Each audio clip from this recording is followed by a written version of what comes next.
Video games since their inception have always had to deal with scrutiny of some kind or another, but one thing they never truly had to deal with during their time was their place in the media beyond just entertainment. Few would question their appeal as well as places of formative entertainment nowadays, but a question mounts that makes one think. Are video games art? I personally believe so, but some would question whether they can be decided as such. There are critics who argue that because there are certain states of winning, losing, and work to put into it, video games are not art. Others will say that they don't bring up the same kind of emotions necessary to be considered such, or provide anything thought-provoking to be considered art as well. In this video, I want to break down some of my own personal connotations on what I believe art is, and why video games fall into such. Let's begin, shall we?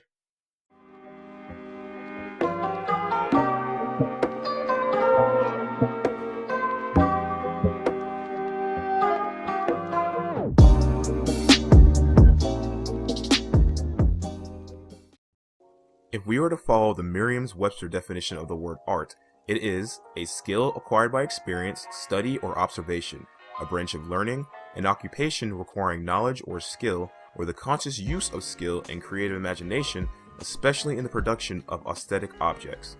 With this kind of definition in mind, however, that would mean just about any subject, from walking a dog to painting the next starry night, will classify as art. Most people, when they think of art, their minds immediately shift to the great painters and sculptors along with their greatest works, the Da Vinci's with their Mona Lisas, the Michelangelos with their Davids, and as time went on, other pieces of media have also fell into the limelight that has become known as art. Classical musicians like Beethoven and Bach have ensembles that many would consider such masterpieces that their music should forever be preserved, which they have been. Books such as Catcher in the Rye, Moby Dick, and To Kill a Mockingbird also hold that title of art or masterpieces as well. But it's only recently, as of the 2010s, that that sentiment has extended to video games. For the longest time, video games were simply a means of enjoyment rather than a means of thought-provoking experiences. That a video game couldn't bring up the same dwelling of thoughts that a well-told book or an awe-inspiring musical piece could. Like the concept of art itself, that mindset is entirely subjective. While the concept on what isn't and is art is entirely subjective, the mindset of video games not being able to draw in one's emotions is incredibly ignorant as well as unjust and unfair. For every Mona Lisa, I can showcase to you a Mass Effect. For every Starry Night, I can give you a Journey. For every The Scream, I can showcase just about any equally apocalyptic outlook on scenery that the Soul series is now famous for.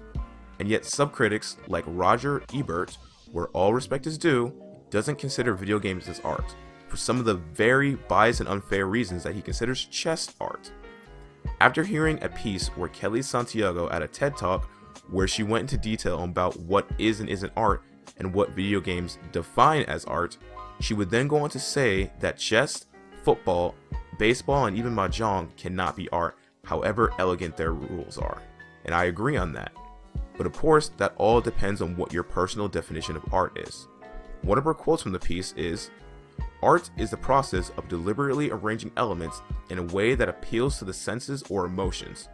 To which he would rebuttal, "This is an intriguing definition, although as a chess player, I might argue that my game fits the definition." See where the bias comes from? This, more so than anything, leads into the problems of what it means to be described as art. It's subjective and entirely based on one's own interpretations as well as enjoyment. A couple of months later, he would hold to that statement, saying that video games aren't art, but that they can someday become art. While I respectfully disagree, I will not tarnish, belittle, or disrespect someone for having a different opinion on such a statement. While the concept of art is incredibly subjective, what one considers art is constantly going to be thrown up into the air. Even bad video games like Superman 64, I believe should be considered art, especially if by the same notion, bad books, paintings, and music can be considered such as well. Whether or not you get a rise of emotions that can be considered inspired from a medium is entirely based on you and your view of the world. I've seen Mona Lisa so many times, and while I recognize it as a great piece of media to drive artists to begin themselves, I don't get the same rise of emotions from it that I would when Morton was willing to die for his beliefs no matter the cost in Mass Effect 3. I can't tell you why David's Michelangelo is so amazing, but I can tell you why Shadow of the Colossus is a masterpiece in design and visuals. I can't explain what makes The Great Gatsby, Romeo and Juliet, and Catcher in the Rye genre-defining tales, but I can tell you why Symphony of the Night, Ocarina of Time, and Super Mario Bros. Are genre-defining video games, and thus artistry. In the end, art, much like video games, is simply what you put in and get out of it. If you cry a tear, feel like a god, or question morally in your decisions in life, who is to say that a video game is no more or less art than a painting?